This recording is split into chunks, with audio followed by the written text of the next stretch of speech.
नमस्कार दोस्तों, ज्योतिष का सफर में नरेश गांधी का सादर प्रणाम। यह हमारा 162वां एपिसोड है जिसका नाम है रहस्यमय त्रिकोण। जी हाँ दोस्तों, आज हम कुंडली में बनने वाले 4 रहस्यमय त्रिकोणों के विषय में जानेंगे। इस 4 त्रिकोण में कोई भी मनुष्य का जीवन समाप्त हो जाता है। इस 4 त्रिकोणों के नाम है धर्म, अर्थ, काम और मोक्ष। हमारे प्राचीन वेदों में ज्योतिष शास्त्र का उल्लेख मिलता है। हमारे प्राचीन ग्रंथों में 4 वर्ण व्यवस्था का भी उल्लेख मिलता है, जैसे ब्राह्मण, क्षत्रिय, वैश्य और शूद्र। उसी तरह ये 4 त्रिकोण है।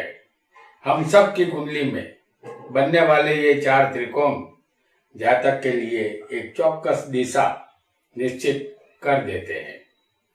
सबसे पहला त्रिकोण 159, ये धर्म त्रिकोण है। इस त्रिकोण में अग्नि तत्व है। क्या जातक का धर्म के प्रति रुझान होगा? दूसरा त्रिकोण 2, 6, 10 है। ये अर्थ त्रिकोण है। इस त्रिकोण को पृथ्वी तत्व कहते हैं। अर्थ यानी पैसा। क्या जातक का रुझान पैसे की तरफ ज्यादा रहेगा? तीसरा त्रिकोण 3, 7, 11, ये काम त्रिकोण है। इसे वायु तत्व का त्रिकोण कहते हैं। क्या जातक का जीवन काम वासना के इर्द गिर्द घूमता रहेगा? और चौथा त्रिकोण है मोक्ष का। इसमें 4 बार जल तत्व की राशियां हैं। ये मोक्ष की तरफ ले जाने वाला त्रिकोण है। क्या हमारे और भी जन्म होंगे या इस जन्म के बाद हमें मोक्ष मिलेगा? ऐसे रोचक सवालों के जवाब हम आज यहाँ जानेंगे। आइए जानते हैं 4 रहस्यमय त्रिकोणों को।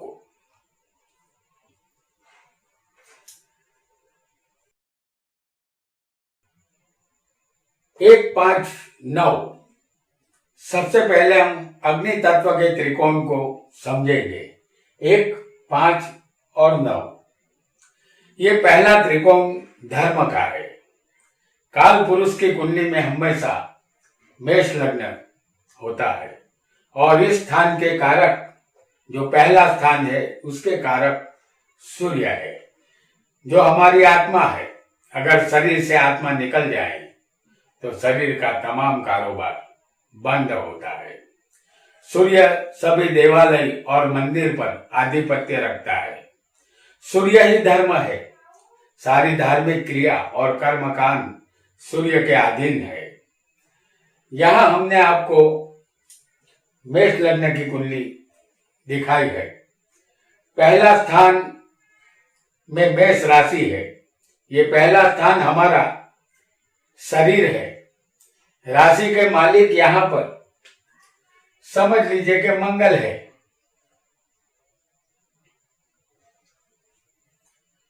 और शरीर की रुचि ज्ञान के प्रति होगी तो हम धर्म विषय ज्ञान प्राप्ति करेंगे, अन्यथा धर्म से भटक जाएंगे। 5वां स्थान जिसमें सिंह राशि है और उसका मालिक सूर्य होता है।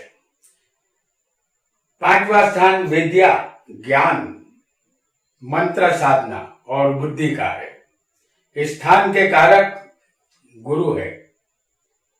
और 9वां स्थान जहां धनु राशि है, इस स्थान में धनु राशि आएगी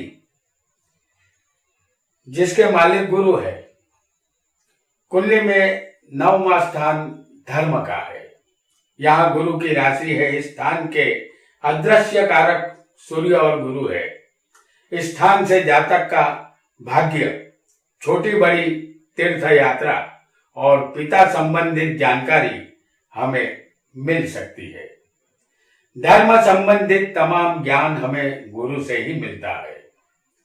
1, 5 और 9 में गुरु, सूर्य और मंगल आएंगे। जैसे मंगल, सूर्य और गुरु यहां मौजूद होंगे तो जातक धर्म से नहीं भटकता, धर्म में गहरी रुचि लेने वाला होता है।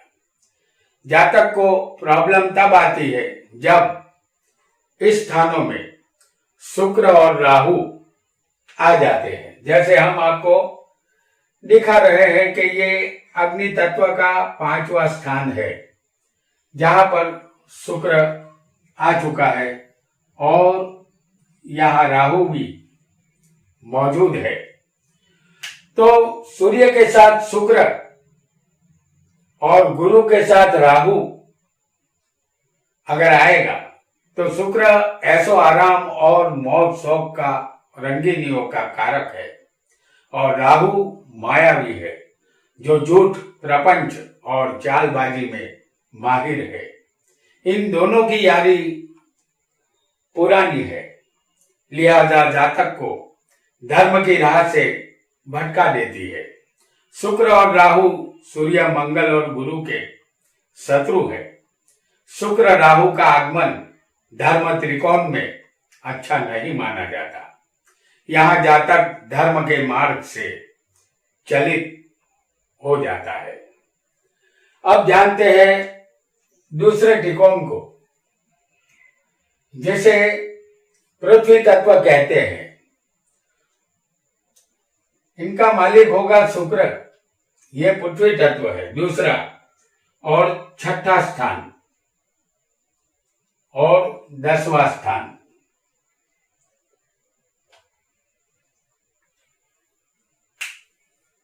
दूसरा, 6ठा और 10वां, इसे पृथ्वी तत्व कहते हैं। ये राशियां दूसरे, 6ठे और 10वें स्थान में आएगी। दूसरा, 6ठा और 10वें का जो त्रिकोण होता है उसे अर्थ त्रिकोण कहते हैं। दूसरा स्थान वाणी, धन और कुटुंब का है। इस स्थान का कारक गुरु है, जबकि इस स्थान का मालिक शुक्र है। जातक को धन यानी अर्थ की प्राप्ति इसी स्थान से होती है। 6ठा स्थान रोग, शत्रु और कर्ज का स्थान है। इस स्थान के कारक शनि और मंगल है। इस राशि के मालिक बुध है। यह स्थान भी अर्थ प्राप्ति का है, लेकिन बैंक का लोन, भाई बहन मित्र से कर्ज के रूप में पैसा लेना, ये सब इसी स्थान से देखा जाता है। 10वां स्थान, इसे कर्म का स्थान कहते हैं। इस स्थान के कारक गुरु, सूर्य, बुध और शनि है। यह स्थान अपने कर्मों से अर्थ प्राप्ति बताता है। यह स्थान यही ऐलान करता है कि बिना कर्म के कुछ नहीं मिलेगा। इस स्थान का मालिक शनि है। 2, 6 और 10 ये अर्थ त्रिकोण है।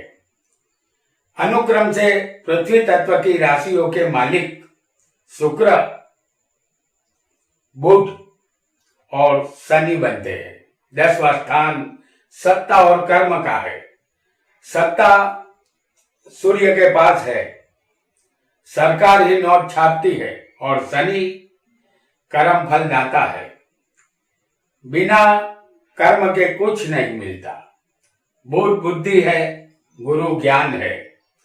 10वें स्थान के कारक सूर्य, गुरु, शनि और बुध की भूमिका इस 10वें स्थान में महत्वपूर्ण रहेगी।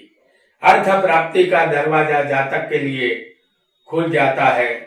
यह अर्थ त्रिकोण जातक के लिए लाभदायक रहता है, क्योंकि शुक्र दूसरे का मालिक है जो धन देने वाला है।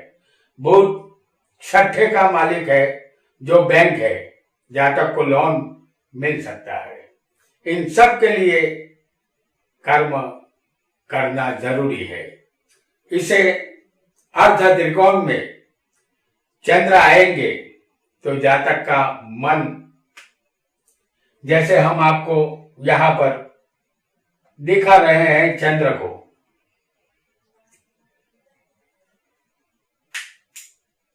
ये त्रिकोण जो है शुक्र, बुध और शनि का, और चंद्र इनके मित्र नहीं होते। चंद्र जातक का मन है और चंद्र इस त्रिकोण के मालिक के मित्र नहीं होते। यहाँ कम मेहनत से ज्यादा पैसा कमाने की जातक कोशिश करता है, और राहु मंगल इस त्रिकोण में अगर शामिल होगा, जैसे हम आपको दिखा रहे हैं कि राहु और मंगल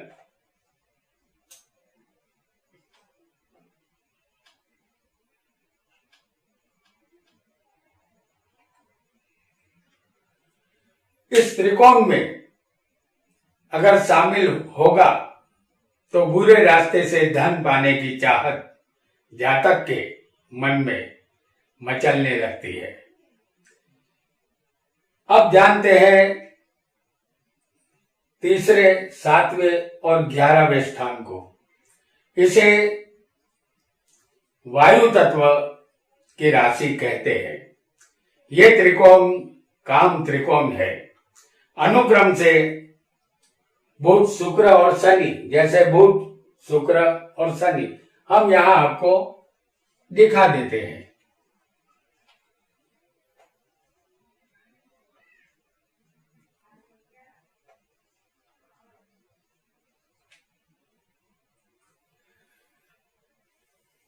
तो ये है वायु तत्व, बुध, शुक्र और शनि, तीसरा, 7वां और 11वां स्थान, जिसे काम त्रिकोण कहते हैं। इस त्रिकोण के मालिक जो ग्रह बनते हैं, जैसे हमने आपको बताया, बुध, शुक्र और शनि, तो काम वासना का कारक है शुक्र।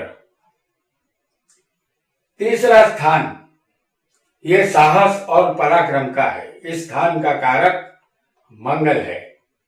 हालांकि बुध बच्चा है, फिर भी काम के बहाव में कभी कभी बच्चे बह जाते हैं। इसका कारण मंगल का कारक होना है। 7वां स्थान ये पति पत्नी का स्थान है। शुक्र इस स्थान का कारक है। यहाँ जातक की कायदेसर की पत्नी होती है, फिर भी अनैतिक संबंध कभी जातक के जीवन में भूचाल लाते हैं। ऐसा तब होता है जब चंद्र और मंगल, जैसे हम यहां आपको दिखा रहे हैं चंद्र और मंगल को,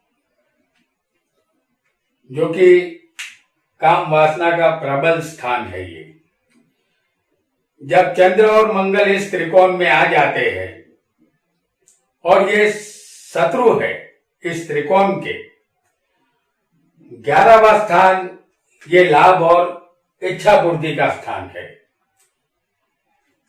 यहां जातक काम वासना संबंधित इच्छाओं को पूरा करने के लिए मचलता रहता है। ये ऐसा त्रिकोण है जहां जातक भूल जाता है कि उसका जन्म ईश्वर प्राप्ति के लिए हुआ है। इस काम त्रिकोण के अनुक्रम से कारक बुध, शुक्र, जैसे हम आपको फिर एक बार दिखा दे, बुध, शुक्र और शनि है। ये त्रिकोण वायु तत्व का है।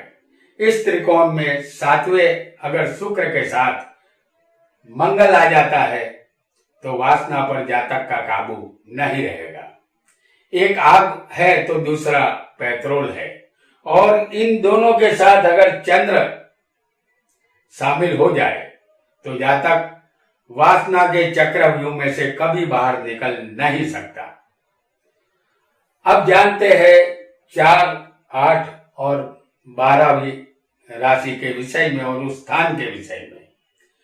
ये 4, 8, 12वां स्थान में जो राशि आती है वो जल तत्व की राशि है। इस त्रिकोण को मोक्ष त्रिकोण कहते हैं।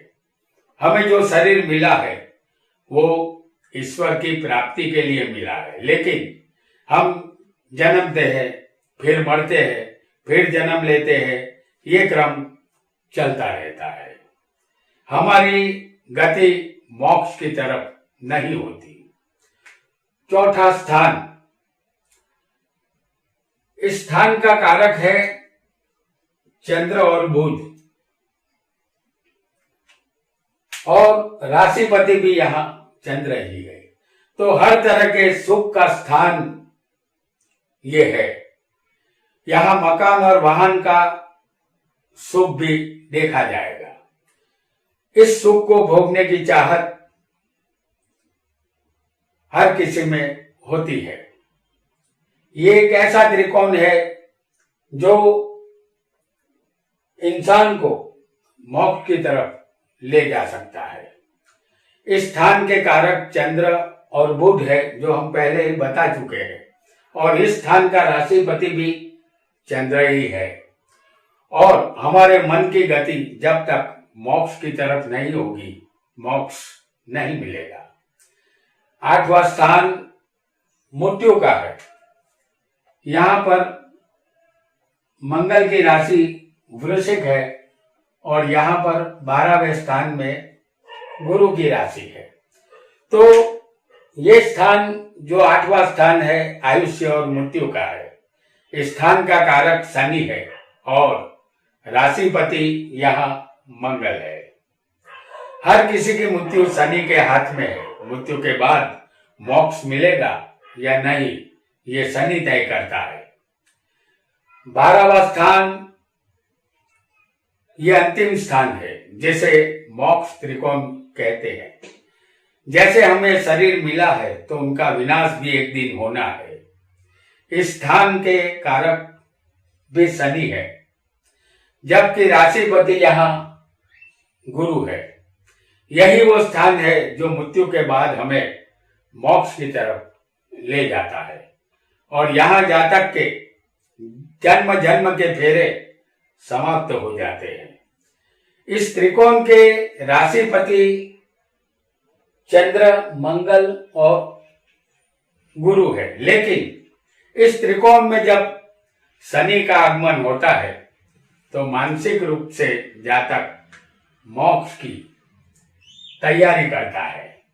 जैसे हम आपको 12वें स्थान में शनि को दिखा रहे हैं, क्योंकि जल तत्व की इस राशि में शनि का आगमन हो चुका है, तो यहां जातक मोक्ष की तैयारी करता है। और अगर केतु आएगा इस त्रिकोण में, जैसे हम आपको 12वें स्थान में दिखा रहे हैं, तो अगर केतु आएगा इस त्रिकोण में, तो जातक की मोह माया छूट जाती है। जातक मोक्ष की तरफ गति करता है। तो दोस्तों, आज हमने धर्म और अर्थ, काम और मोक्ष के 4 त्रिकोणों के विषय में जाना, और ये रहस्यमय त्रिकोण है। इसे समझना मुश्किल है, फिर भी हमने अपनी तरफ से आपको समझाने की कोशिश की है। हमें मोक्ष मिले या न मिले, अगर हमारे कर्म अच्छे होंगे तो मोक्ष जरूर मिलेगा। आज इतना ही। आपका बहुत बहुत धन्यवाद।